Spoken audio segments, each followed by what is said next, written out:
Today we have a crazy story of revenge against a best friend's girlfriend. We'll get into that in a bit, but first, when a heart of gold turns to dust. The crazy part of all of this is that Sharon felt she could ruin my life and go unscathed. I mean, how? But it was a good thing she thought so. She never expected what was coming to her, and that made it really easy to give her a pill from her bottle of greed. Every time I think about how I lost everything, I get so shattered, and no number of apologies or retribution would suffice to rid my heart of the hate and anger I feel. Many have asked, how did I get here? And once again, I'm telling the familiar story of how having a nice heart gets you nothing but broken promises, betrayal, and a bucket of lies and deceit. I met Sharon in high school during my freshman year. She was a young, elegant, beautiful woman, one who caught my attention right on the first day I set my eyes on her. Being a nerd, although I was handsome, she looked way out of my league, as she was getting compliments from the biggest of guys in school. However, one beautiful afternoon, while sitting in the cafeteria eating lunch alone as usual, she approached me out of the blue and asked if I wouldn't mind sharing my lunch table with her. That was the beginning of the beautiful experience that ruined my life and my family. Sharon became a part of my life, and it was a great help that we had a lot in common. Hailing from Florida, allergies, blood group, and even genotype. We were like a match made from heaven if it exists. High school would have been way more boring without Sharon. She was the friend I desired at that moment, and she made sure she was always around. I remember that one time she helped me stand up to Brandon, a pest who had always found a way to bully me into doing things I didn't want to do. Sharon was a wonderful person, and to think she'd hurt me makes me wonder about the mystery of the human mind. She helped me overcome my fear of failure and made me understand that the greatest failure is in not trying at all. But maybe that was the motivation to fulfill my quest for revenge.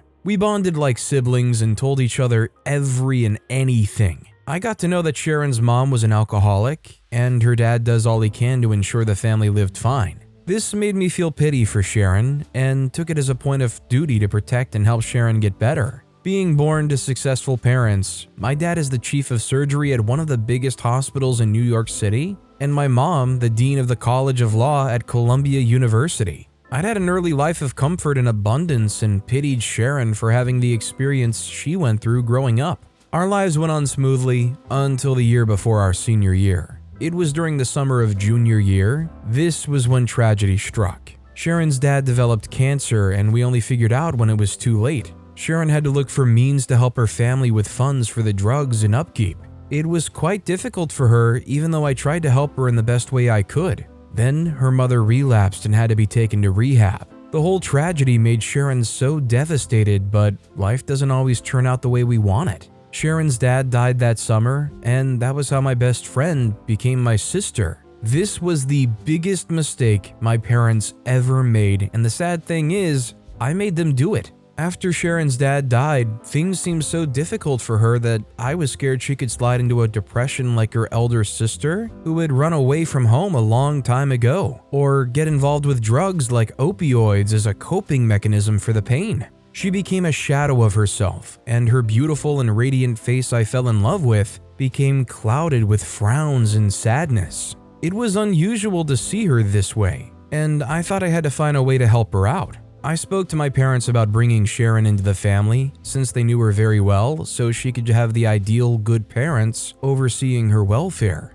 My dad objected and decided on being just sponsors for her education, but with the support of my mom, my dad had to consent, and every necessary documentation was done to make Sharon move into our home without causing problems with the law. I mean, there was a time she was always in the house, so it was just practical that she became a member of the family in every way that is possible. My friend becoming my sister was a weird thing for me at first, because she had been my friend for years and I used to have a crush on her. However, we were able to grow in that bond, and my parents got to love her as their own. Plus, since my older brother was out of the country for work, it was just us both with my parents and my younger sister, who had always adored Sharon. The bond between us grew stronger, and it felt like nothing was going to come between us. She was loved by everyone, and we were both doing well in school. That's why I found it difficult to comprehend what exactly went wrong and how things went so bad. Everything appeared to be going on well and Sharon seemed happy. I believed I'd done a great service to humanity and created an opportunity for my friend to grow into a successful woman. Of course, I did create an opportunity, but it cost me so much that I can't forgive. Sharon started displaying some discreet attitudes, keeping to herself and refusing to share. I should have suspected that something was wrong, checked everything out, and also became more sensitive to everything happening around me, but I didn't. This all began a few months before our final days in high school. It was a lot, and it was weird. Very weird. There was something about the way I felt this huge gap she began to create between us. At first, I thought it was probably because of this new guy she met, a bike rider with tattoos that run from his neck to his left arm, but it was more than that, and I blame myself for not noticing when it mattered. It was in the late-night disappearance through the windows without telling me to accompany her, or even with the slightest gist of what happened at the parties I presumed she was attending. Everything took a turn sideways when I found out Sharon was using drugs. Mom and Dad were out for the weekend for a luncheon and some couples time out from the bondage of having kids, like they jokingly say. They had left me, my baby sister, and Sharon alone at home. The Sharon I know knew how bad it was to deal with drugs. She saw her mom battle with it. She swore that that would be the last thing she would ever do. So you can imagine the shock I felt walking into the kitchen on Saturday seeing Sharon high as a kite, fumbling with the needle she'd used. I didn't know how to react or what to feel. I cleaned up the room and laid her properly while waiting for her to wake up. We had a very heated conversation on this day, but there wasn't a resolve around it. Should I report it, or should I try helping her out? When did she start and why? Many questions kept running through my mind till my parents got back and we began the final year of high school. A few weeks after school started, Sharon said she wanted to make up for the lost time, and how we've had a falling out since the last summer. I needed to understand why my best friend had become a shadow of the young woman I knew. I needed to know why she was everything she swore she never would. So I agreed. We decided to go to this diner we had taken as our place since freshman year, but what was supposed to be an opportunity to mend the crack in the wall of our friendship shattered every block on the wall, revealing the beast in my friend turned sister. The first pointer was how her phone kept vibrating with calls and messages which she tried to ignore. Jokingly, I picked up the phone before she locked it again, hoping to see the texts from the stalker who I presumed must have been on a tail for a while, but I met the biggest shocker of my life. Sharon wasn't just using, she was dealing, and also extorting money from my parents, and a guy named Drew was pressuring her to pay for something. If I report to the cops for dealing, my friend would face time. That would disturb the plan we'd set out for the aftermath of high school, wouldn't it? I needed to get her out.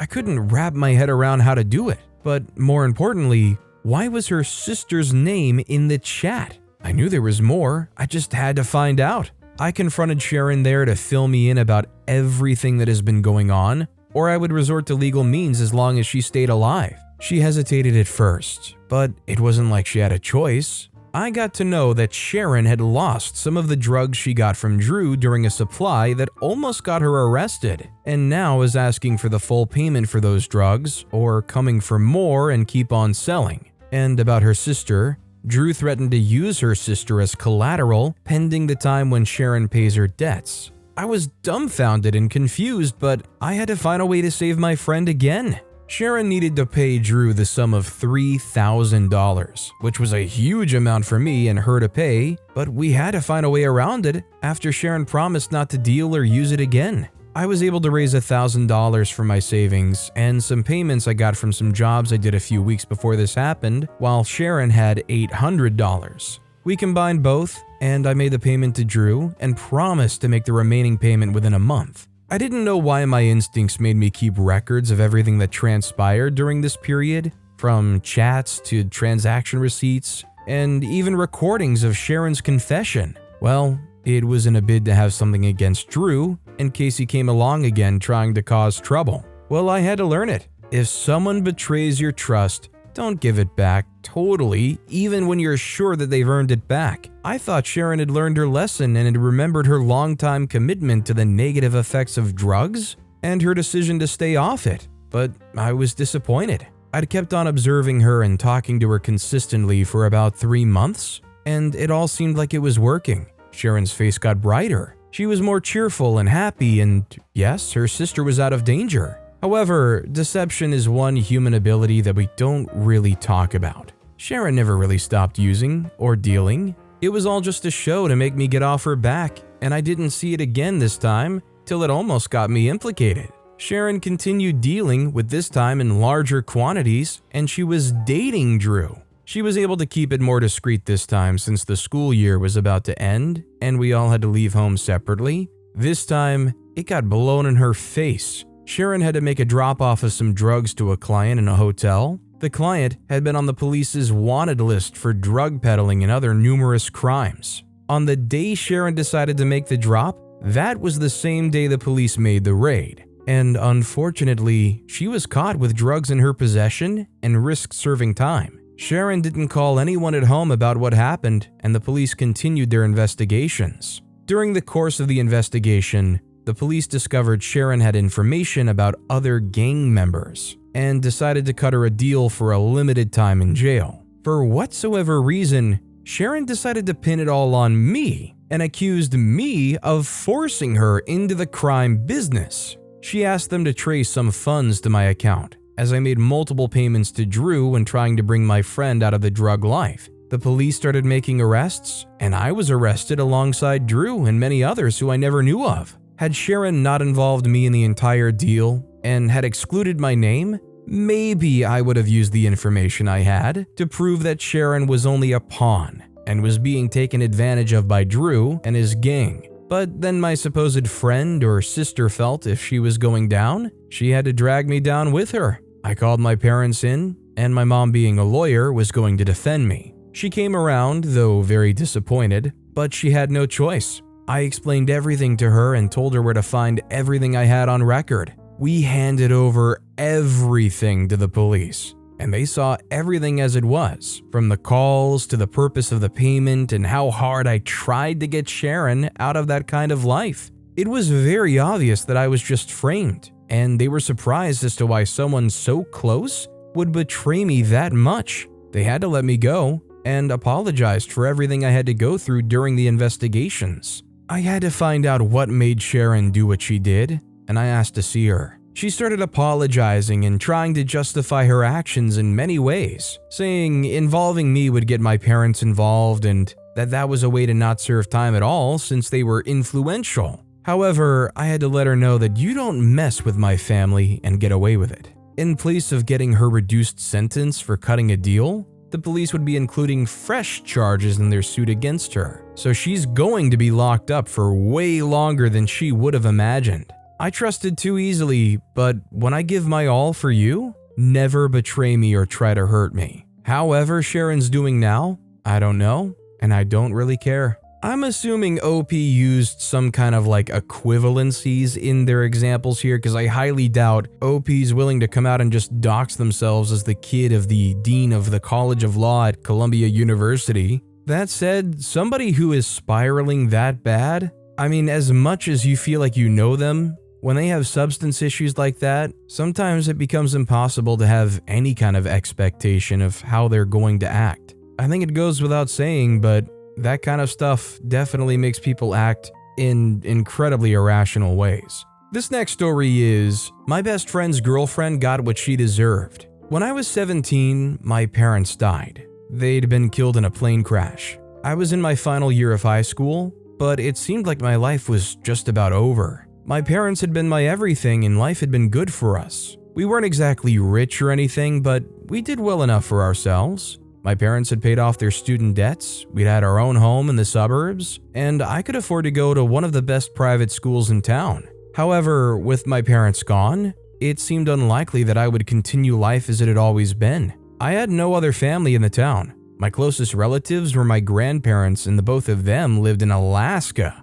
I really didn't want to go to Alaska. I mean, what do they even do there? It's all just cold and people probably still get around with dog sleds. I'd lose all my friends, all my dreams. At first, I asked if I could stay with my aunt in South Africa, but everyone seemed to be against it, including said aunt. I mean, they were fine with sending me to one of the most boring, most remote places on the planet, but not Johannesburg? It didn't seem fair. I was starting to lose all hope of staying in the town I'd always called home when my friend Jake got his parents to agree to have me stay with their family, at least until I was done with high school. I didn't really expect it, but I was really grateful for it. The funniest part is that Jake and I weren't exactly the best of friends. We didn't even hang out much. I'd ranted to him once about not wanting to move, and one day he just walked up to me one day after school and asked if I'd like to stay with his family for a bit. I was skeptical at first, but after having his parents speak with my grandparents,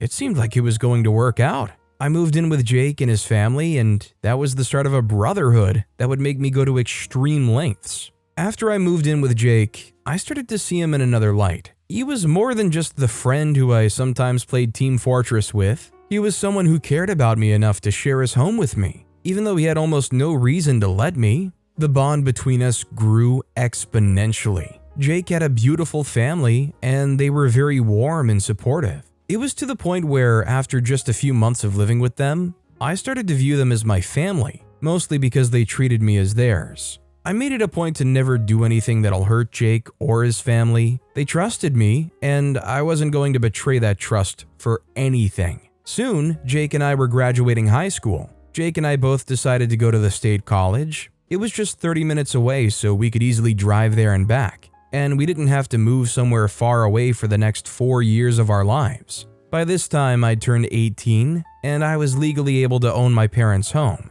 However, Jake's parents insisted that I continue to live with them, so I rented the house out to a family. I used the money for school and maintenance. My parents had made a good investment, and it was benefiting me, even with them gone. At college, Jake and I continued to be really close. We were almost always together, and we mostly had shared interests. Things started to change a little when I started to date, though. My girlfriend at the time was this whiplash, smart lady named Maria. I really liked Maria, and as the relationship went on, I started to spend less time with Jake and more time with Maria. At first, he seemed a little bummed, but then he started to not really mind. We still got to spend some time together anyway. Soon, Jake got himself a girlfriend, and the time we spent together got strained even more. I had a feeling that Jake's girlfriend, Lisa, didn't like me, and so she always found ways to make sure he canceled the plans that he had with me. I tried to talk to him about this once, but he assured me that wasn't the case, and I decided to just let it go. It really didn't matter if we got to spend time together or not. Jake was still my best friend. It would take more than a woman to break the bond we had. What I didn't know at the time was how wrong I was. Lisa didn't dislike me, and she was going to almost destroy my friendship with Jake. I received a message from Lisa one day asking to meet me at a park.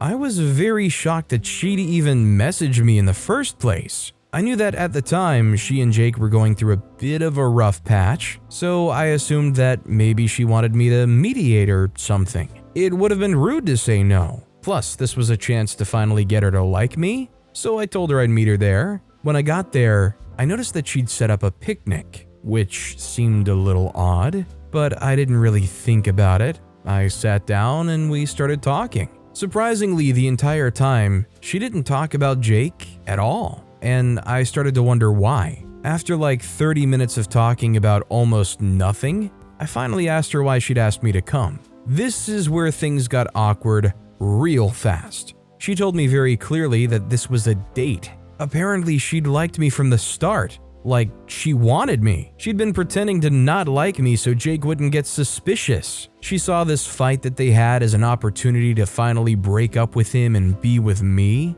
To say that I was shocked would be an understatement. For a good couple of minutes, I couldn't say a thing. I was just processing all that she had said. When I finally spoke, I told her that I wasn't interested in her the way she was interested in me. I mean, I had a girlfriend I loved, and even if I didn't, I still wasn't into Lisa, but that wasn't all there was to it. If she was considering being with her boyfriend's best friend, then she probably didn't like Jake enough, and it was best if she didn't stay with him anymore. I told her to break up with him, and if she didn't, I would tell all that had happened. At first, she seemed a little scared when I said that, but then her countenance quickly changed, and she said that there was no way I'd dare do that. She was calling my bluff, and I had no idea just what she had planned. She obviously had some nefarious plan, but I wasn't going to back down. Neither was I going to betray my best friend's trust. I stormed off, my threat hanging in the air. The battle line had been drawn,